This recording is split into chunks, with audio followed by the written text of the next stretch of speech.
అసలు బట్టల సత్తయ్య మంచి చీరలే ఇస్తాడు. మనూరోడే బాగా నమ్మకం ఉన్నాడు. ఎప్పుడు ఇలా జరగలే శివ. పైగా చిన్నప్పటి నుంచి మా చెల్లెళ్ళకి పరికిణి నుంచి లంగా ఓని వరకి అన్నీ అతని దగ్గరే కొనేవాళ్ళం. చీరలు తీసుకునేటప్పుడు నేను కూడా ఉన్నాను కదా బావా, అప్పుడే డ్యామేజ్ కనిపించలేదు.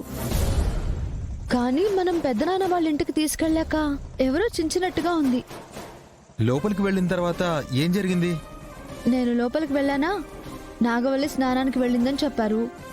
పెద్దమ్మతో కలిసి కాఫీ ప్రిపేర్ చేయడానికి చీర హాల్లోనే పెట్టేసి ఇద్దరం కిచెన్ లోకి వెళ్ళాము.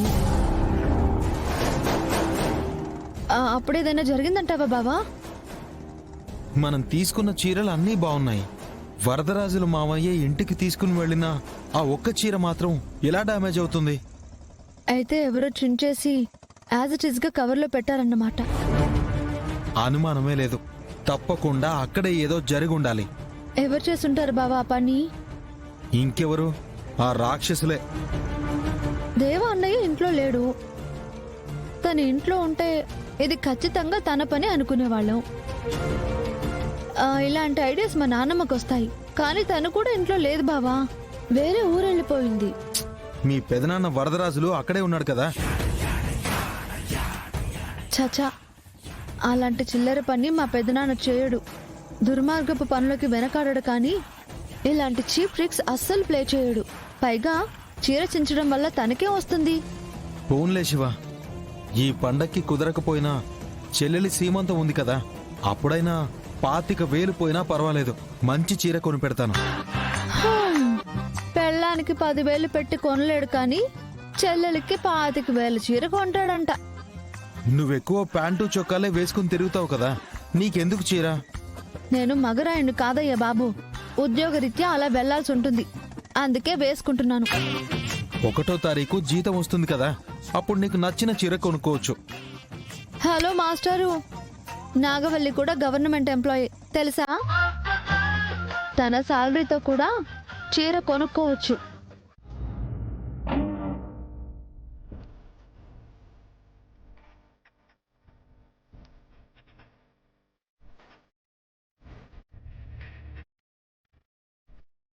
ఏందపోడా స్పాట్ ఎవరికి పెట్టుండవు?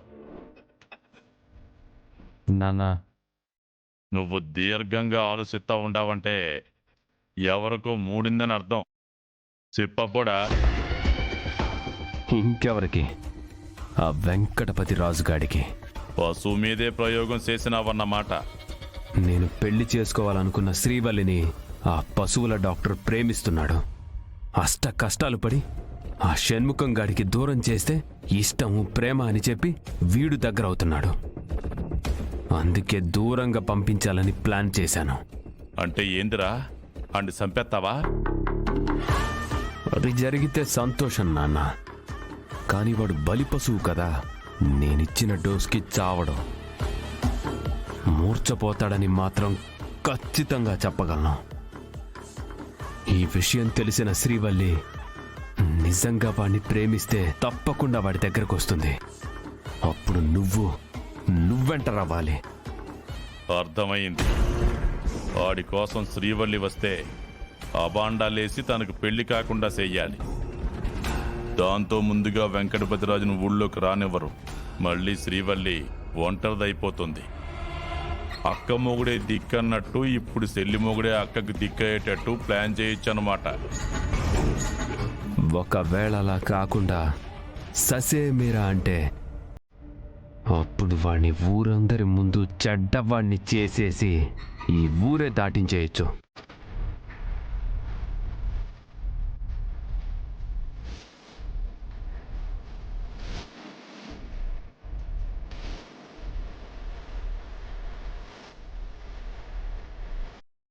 ఏంటి చూస్తున్నావు?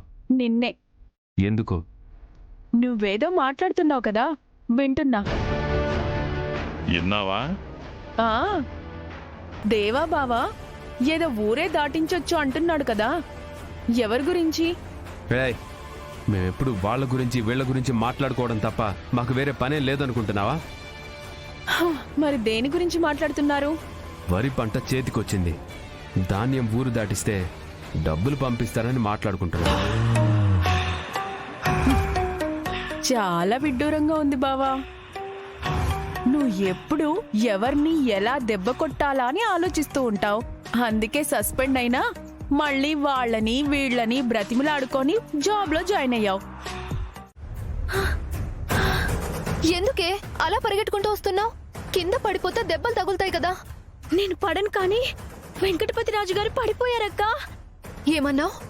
అవునక్కా, పాపమైన పరిస్థితి ఏం బాలేదు. కళ్ళు తిరుగుతున్నాయంటున్నాడు, వాంతులయ్యాయి, ఒళ్ళంతా చెమటలు పట్టి చలికి వణికిపోతున్నాడక్కా. ఏమైందని అడిగే లోపే చివర్లో హాస్పిటల్ అనేసి స్పృహ కోల్పోయాడక్కా. పాపమక్క, ఒక డాక్టర్కి ఇలాంటి పరిస్థితి వస్తే ఏంటా అనేసి చాలా బాధేసింది. తనని ఎలాగైనా కాపాడుకోవాలక్కా. ఎక్కడున్నాడు?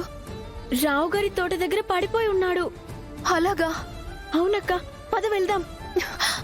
నువ్వు చేంజ్ చేస్తావు. అనవసరంగా స్కూల్ మానేయడం ఎందుకు? నేను వెళ్తానులే. నా క్లాస్ కూడా శ్రావణి టీచర్ని తీసుకోమని చెప్పు, సరేనా? సరే అక్క. అక్క జాగ్రత్త. అలాగే, త్వరగా వచ్చేస్తానని మీ క్లాస్ టీచర్కి చెప్పే. అలాగే.